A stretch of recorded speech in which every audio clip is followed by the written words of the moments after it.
Another Friday hangout with me, Gary Ibsen of Computer Consultant Team, and Steve Peck of Expert Data Labs. Today we have a guest with us, Mr. Joe Nardone, the CEO and owner of Computer Consultant Team. Thanks for being here, Joe. Good morning, Gary. Thanks for having me. Awesome. Yeah, you're very welcome. Thanks for joining us. So we've recently started using this medium to have discussions geared towards business owners and IT people or anyone interested in technology-related topics, issues, and concerns in the workplace. Today's discussion kind of piggybacks on the last couple of Hangouts that we've had or that we've done around data protection and backup and things like that. But in any case, we're gonna talk about how to communicate these concerns you may have with your boss. But for those that haven't seen the past two Hangouts on our YouTube channel or on our website, we've been talking about a very popular concern or a very popular topic that we're asked commonly about for businesses around protecting data backup, how to protect their systems. And I really recommend you take a moment and go back, check out our website at teamcct.com or look us up on YouTube and view the last two Hangouts that we've done and find out if you should really be sleeping at night. So with that, let's have Steve Peck kick off the discussion around how do you communicate this to your boss? So you either have concerns about your data backup or your critical systems being protected, or maybe you viewed the previous Hangouts and you're like, wow, a fire drill testing what we have in place is a great idea. I really shouldn't be sleeping at night, and I got to bring this up to somebody else. Where do we go from there? Yeah, Gary, that's a great, because one of the things we definitely hear from people is that they get it. Like, we'll be working with people and they'll understand it, they'll understand the significance of it, the importance of it, they'll understand the risk to their business. And then they'll get to, but I got to talk to my boss because it's either going to take time, money, it's going to take resources of some kind in order to address the situation. So they really come back with a question, how do I talk to my boss about this? Or they don't ask the question and they just try and they kind of get shot down. And then they come back and said, how should I have talked to my boss? So that's kind of where we, I guess, want to pick this up. And Joe, I'm sure you got a lot of experience with the same thing. Well, and I think that the challenge is that a lot of engineers are comfortable with the technology, and they are comfortable with the bits and bytes, which is their focus. And when you get into talking about what is the risk or the value to the business owner or management, you really have to start to work in an area that is more along dollars and cents and value. And that's a place that engineers maybe aren't very comfortable. So when you start talking about those things, it's a realm that sometimes engineers need a list of topics to talk about. Hey, Chris Morey, thanks for joining us. Thanks, guys. Yeah, good to see you both, all of you. Good morning, Chris. So, Joe, you bring up a good point, and it's really, I think anytime we're involved in communication, we really have the same thing, the same kind of issue, is that we need to speak to the person we're talking to in the language that they understand, right? So that's kind of a universal issue, and now in this case, you're talking to your boss, and you need to speak to them in a language they understand. So if it's dollars and cents, that's the language for them. If you've just had a flood at your business, or they have a business next door, talking to him about that and letting him, and you're still going to get to dollars and cents, like what's that cost you if something happens? Steve, I think that you make a great point also in that you've actually asked a question without providing necessarily the answer. In other words, you've asked the question, what does it cost if we have a flood and we're out of business for a week? The engineer doesn't necessarily have to feel the burden of having the answer for ownership or his boss. The engineer needs to feel comfortable bringing the question to his boss. In other words, hey boss, I don't know if this is something that I should be concerned about, but I feel that we should be talking about this, and asking the question of his boss, what happens if we can't operate? What happens if we have a fire, God forbid, or a flood, or a business interruption that is tied to something physical or something technological inside of our business? So I think that it's important to realize that you just need to ask the questions, not necessarily provide all the answers. But at the That's a same very good point. The power actually is in the questions, because it'll allow your boss to tell you what's important to them.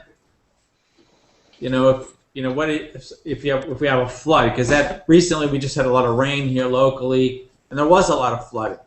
The other thing we have locally, actually this time of year, and it still happen a little bit, is thunder and lightning storms, and we're right on the edge of our tornado belt.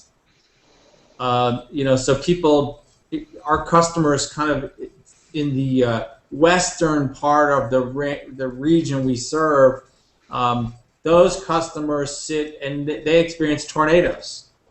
Fortunately, they're not very big, but a tornado hits your building, it doesn't matter how big it is. Well, and I think when it comes to talking to your boss, I think that, again, it's not a matter of adding additional pressure necessarily to that situation for that individual. It's a matter of saying, hey, I believe that if we spend some time talking about this on a weekly, monthly, or quarterly basis, that a year from now, it might be very easy and very inexpensive for us to be in a better place. Yeah. And it doesn't necessarily have to cost a lot of money. It doesn't necessarily have to take a lot of time. And I think that a lot of bosses probably are concerned that it's going to cost them money. It's kind of like, I think of when my young family comes to me and they need something, the first thing as a dad that I think of is, oh my, this is going to cost money. And maybe it doesn't. Maybe it's a situation that says, hey boss, I think there's some things we could do that wouldn't cost any money, that would cut down and minimize our risk. What kinds of things would you, boss, be concerned about if we had an outage? What kinds of things could we do that wouldn't cost a lot of money? Here's some ideas maybe that would allow us to be in a better place 6 months from now, a year from now, and kind of looking at it as a continuing improvement program where you're able to educate the boss about the risk. Because I think that a lot of bosses assume that there isn't any, because nobody's mentioned it to them. They believe there isn't any risk. Well, the other one is you may surprise yourself. You may find that your boss already is thinking about it. We've experienced that with some people that we've talked to, that they're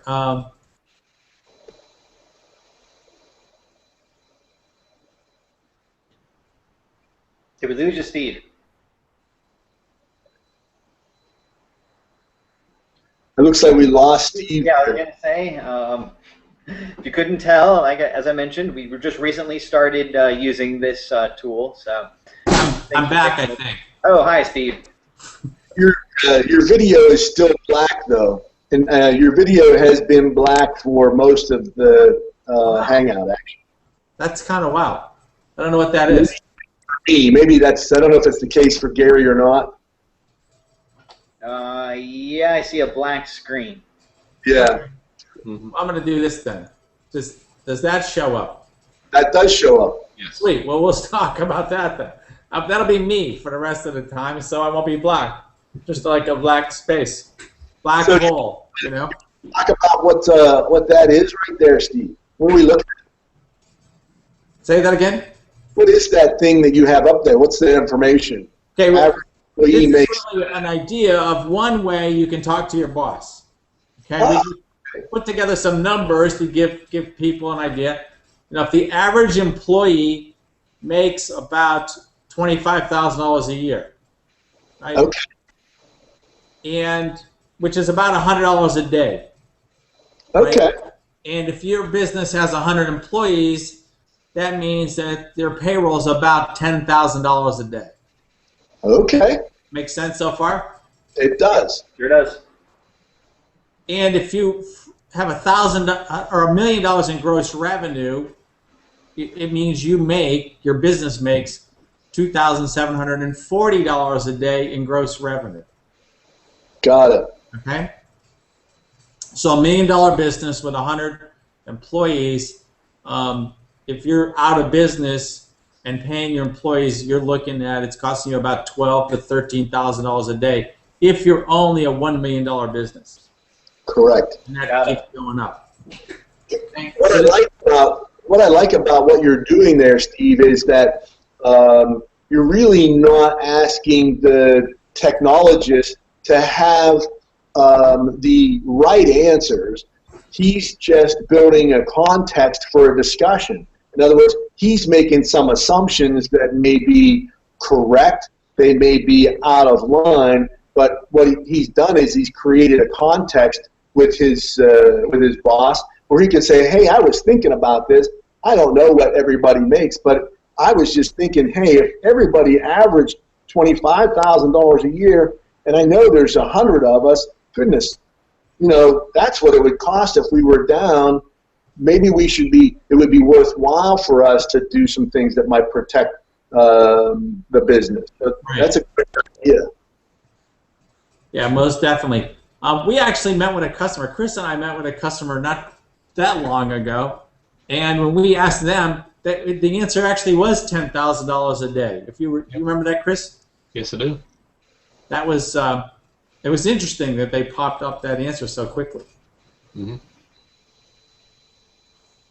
Cool. That might be a great tool and a great method on help getting the discussion moved up the priority list for an owner or for a leadership team.